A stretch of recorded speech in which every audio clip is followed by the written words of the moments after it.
Good morning. It is an absolute thrill to see the entire Moses Brown community gathered in this beautiful, if muggy, setting to begin a new school year, the 235th year, in fact, since the founding of Moses Brown. I want to extend a very special welcome to all of you, and particularly those who are new to the Moses Brown family, students, faculty, and staff. This convocation, which we always hold on the first day of school, weather permitting, gives us a chance to gather together as a family and thereby set a sort of positive tone for the new school year.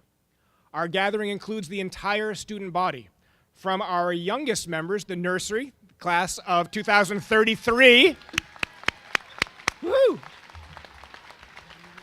all the way up to the great class of 2019, whose care and leadership of our school are symbolized by their encircling presence. And at the end of this convocation ceremony, they will lead us into Middle House and thus on into the new school year. I certainly hope that you all have enjoyed a wonderful and restful summer. It's been a very busy couple of months here at Moses Brown School and also hot. You may not have known, but this summer we hosted well over 1,000 campers for 20 different summer camps, including new ones like squash and competitive lacrosse and digital design and fabrication. That last one ran for a couple of weeks and introduced students to some of the technology and capabilities of our new makerspace, the Y Lab. Things like designing and laser cutting your own board game. Students, I wanted to put in a special reminder. If you haven't been in that space yet last school year, I hope you'll find a way to do that this year. Coding and digital design and various forms of robotics and automation are definitely current and certainly future trends. And we have a really well-equipped space for that kind of activity and learning, and I hope you'll try to take advantage of it this year.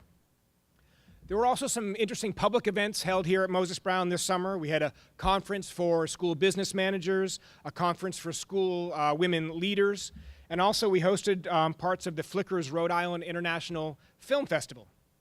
I made it to a documentary about the Quakers. It was subtitled The Quiet Revolutionaries, because of the incredible role that Friends have played in movements for social change in this country, including the abolition of slavery, women's suffrage, and peace activism. As I was watching that film in the Woodman Center, I experienced this tremendous sense of pride. Firstly, because we had such a great state-of-the-art venue to be able to host visitors from the public on our campus, but more so because we're a Quaker school, one of the oldest and largest Friends schools in the country. And it was really moving to be reminded of what it means to be connected with this small but very impactful group of people known as Quakers. Personally speaking, this was also a somewhat unusual and strange summer for me because I had some ongoing trouble with my eyesight that caused me to have to wear a patch for about half the summer. It looked like this. You can imagine all the pirate jokes and comments that I got, right? And I tried to play up on that a little bit by every now and then wearing my joke costume. My Commodore's hat, which lives in my office. I never seem to get a good chance to wear this, but fortunately, thanks to some help from some really great doctors, they fixed me up. I'm now on the mend just in time for the new school year. More seriously, though, this thing with my eye got me thinking this summer.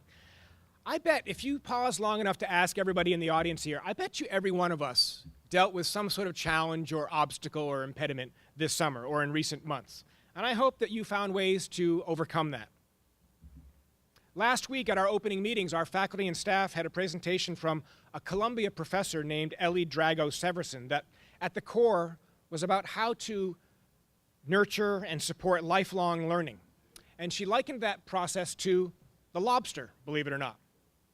The lobster, as she explained, is a sort of soft and squishy animal that lives inside a rigid outer shell. And when it gets too big for that shell, it starts to push against the inside of it, and it gets uncomfortable. It experiences discomfort. And in order to grow, the lobster has to shed that old shell and go through a period of vulnerability as it grows a new one. The point here is that Ellie was trying to compare humans, in this regard at least, to lobsters, in that real growth takes work, and meaningful learning requires some reflection that can feel uncomfortable at times. And that's true for everybody, adults as well as students. So, Moses Brown students, our goal for you as a school is to challenge you intellectually and socially, physically, spiritually, and emotionally, and then support you as you work through those different stages of learning and growth. I hope that you find that process exciting. I think you might also find it a little bit uncomfortable, perhaps as some of your assumptions or previous knowledge about the world is challenged. Maybe you'll feel vulnerable too, perhaps as peers seem to master new material more easily.